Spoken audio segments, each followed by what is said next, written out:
ದರ್ಶನ್ ರವರಿಗೆ ಬೇಲ್ ಸಿಗುವ ಸಾಧ್ಯತೆ ಅಂತೆ. ಹೌದು ಸ್ನೇಹಿತರೆ, ಒಂದು ರೇಣುಕಾಸ್ವಾಮಿ ತಂದೆ ತಾಯಿಯವರು ಒಂದು ಕಣ್ಣೀರನ್ನು ಹಾಕಿದ್ದಾರಂತೆ.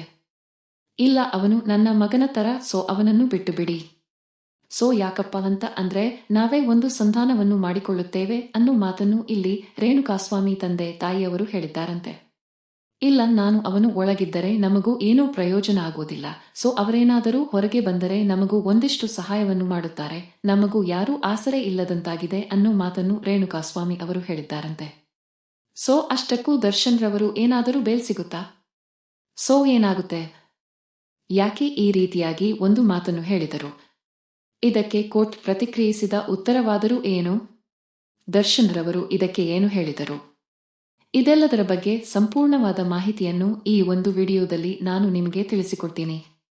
ಅದಕ್ಕೂ ಮೊದಲು ನೀವು ನಮ್ಮ ಚಾನೆಲ್ಗೆ ಹೊಸಬರಾಗಿದ್ದರೆ, ನೀವಿನ್ನೂ ನಮ್ಮ ಚಾನೆಲ್ ಅನ್ನು ಸಬ್ಸ್ಕ್ರೈಬ್ ಮಾಡಿಲ್ಲ ಅಂದ್ರೆ ಈ ಕೂಡಲೇ ಸಬ್ಸ್ಕ್ರೈಬ್ ಮಾಡಿ.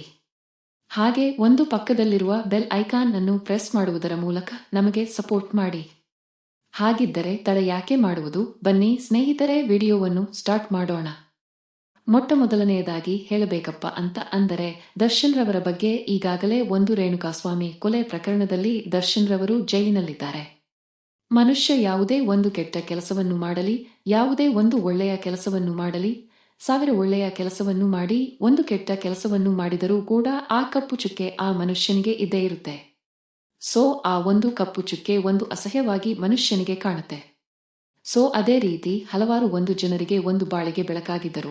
ಸೊ ಹಲವಾರು ಜನರಿಗೆ ಒಂದು ದಾನ ಧರ್ಮವನ್ನು ಮಾಡ್ತಾ ಇದ್ರು, ಹಲವಾರು ಜನರಿಗೆ ಹೆಲ್ಪ್ ಅನ್ನು ಕೂಡ ಮಾಡ್ತಾ ಇದ್ರು. ಅಂತಹ ದರ್ಶನ್ ಏನೋ ತಿಳಿದೋ ತಿಳಿಯದೋ ಸೊ ಒಂದು ಘಟನೆ ನಡೆದು ಬಿಡ್ತು. ಸೊ ಅದೇ ಅವರ ಜೀವನದ ಒಂದು ಟರ್ನಿಂಗ್ ಪಾಯಿಂಟ್ ಆಗ್ಬಿಡ್ತು. ಸೊ ಈಗಲೂ ಕೂಡ ಒಂದು ಜೈಲಿನಲ್ಲಿ ತುಂಬಾ ಒಂದು ಕಷ್ಟವನ್ನು, ನೋವನ್ನು, ಸಂಕಟವನ್ನು ಅನುಭವಿಸುತ್ತಿದ್ದಾರೆ.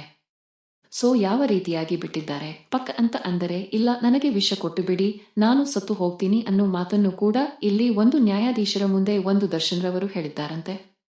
ಸೊ ಒಂದು ಯಾವ ರೀತಿಯಾಗಿದ್ದಂತಹ ಮನುಷ್ಯ ಯಾವ ರೀತಿಯಾಗಿ ಬಿಟ್ಟರು. ಸೊ ಈ ಮಾತನ್ನು ಕೇಳಿದರೆ ಗೊತ್ತಾಗುತ್ತೆ ಒಂದು ದರ್ಶನ್ ರವರು ಎಷ್ಟು ನೋವನ್ನು ಅನುಭವಿಸುತ್ತಿದ್ದಾರೆ, ಸೊ ಆ ಜೈಲಿನಲ್ಲಿ ಎಷ್ಟು ಸಂಕಟವನ್ನು ಅನುಭವಿಸುತ್ತಿದ್ದಾರೆ ಅಂತ. ಈಗಾಗಲೇ ಒಂದು ನ್ಯಾಯಾಧೀಶರು ದರ್ಶನ್ ರವರನ್ನು ಹೊರಗಡೆ ಕರೆದುಕೊಂಡು ಬರಲಿಕ್ಕೆ ತುಂಬಾ ಹಲವಾರು ಪ್ರಯತ್ನಗಳನ್ನು ಮಾಡಿದರು. ಆದರೆ ಕೋರ್ಟ್ ಯಾವ ರೀತಿಯಾಗಿ ಈ ಮೊದಲು ತೀರ್ಪು ನೀಡಿತಪ್ಪ ಅಂತ ಅಂದರೆ, ಇಲ್ಲ ಇನ್ನು 1 ವರ್ಷಗಳ ಕಾಲ ದರ್ಶನ್ ರವರಿಗೆ ಯಾವುದೇ ಬೇಲ್ ಸಿಗೋದಿಲ್ಲ. ಸೊ ಹಲವಾರು ಬಾರಿ ನೀವು ಒಂದು ಕೋರ್ಟ್ನ ಟೈಮ್ ಅನ್ನು ವೇಸ್ಟ್ ಮಾಡಬೇಡಿ. ಇನ್ನು 1 ವರ್ಷದ ಒಳಗಡೆ ದರ್ಶನ್ ರವರ ಕೇಸ್ ಮುಕ್ತಾಯಗೊಳ್ಳಬೇಕು. ದರ್ಶನ್ ರವರ ಕೇಸ್ ಏನು ಅನ್ನೋದು ಸಂಪೂರ್ಣವಾಗಿ ಫಲಿತಾಂಶ ಇನ್ನು 1 ವರ್ಷದ ಒಳಗಡೆ ನೀಡಬೇಕು. ಇಲ್ಲದಿದ್ದರೆ ಸುಮ್ಮನೆ ಕೋರ್ಟ್ ಟೈಮ್ ಅನ್ನು ವೇಸ್ಟ್ ಮಾಡಬೇಡಿ, ಅವರಿಗೆ ಬೇಲ್ ಸಿಗೋದಿಲ್ಲ ಅನ್ನೋ ಮಾತನ್ನು ಕೂಡ ಇಲ್ಲಿ ಒಂದು ನ್ಯಾಯಾಧೀಶರು ಸಂಪೂರ್ಣವಾಗಿ ಸ್ಪಷ್ಟನೆಯನ್ನು ನೀಡಿಬಿಟ್ಟಿದ್ದರು.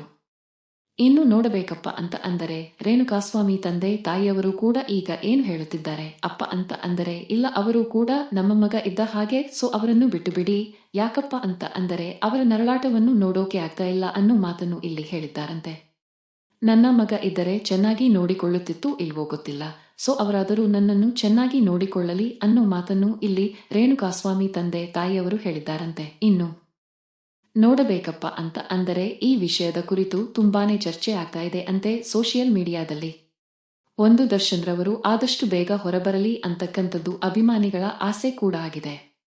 ಇನ್ನು ದರ್ಶನ್ ಅವರು ಆದಷ್ಟು ಬೇಗ ಹೊರಬರಲಿ ಅನ್ನೋದು ಎಲ್ಲರ ಕೂಡ ಆಸೆ ಕೂಡ ಆಗಿದೆ. ಒಂದು ವಿಜಯಲಕ್ಷ್ಮಿ ಅವರು ಕೂಡ ತುಂಬಾನೇ ಪರಿಶ್ರಮವನ್ನು ಪಡುತ್ತಿದ್ದಾರೆ ಇದಕ್ಕಾಗಿ, ಹಾಗೆ ಒಂದು ಲಾಯರ್ ರವರು ಕೂಡ ತುಂಬಾನೇ ಒಂದು ಪರಿಶ್ರಮವನ್ನು ಪಡುತ್ತಿದ್ದಾರೆ. ಇನ್ನು ಕಾದು ನೋಡಬೇಕಾಗಿದೆ ಏನಾಗುತ್ತೆ ಅನ್ನೋದನ್ನ. ಸೊ ಈ ಒಂದು ದರ್ಶನ್ ರವರ ಬಗ್ಗೆ ಏನ್ ಅನ್ಸುತ್ತೆ ನಿಮ್ಗೆ?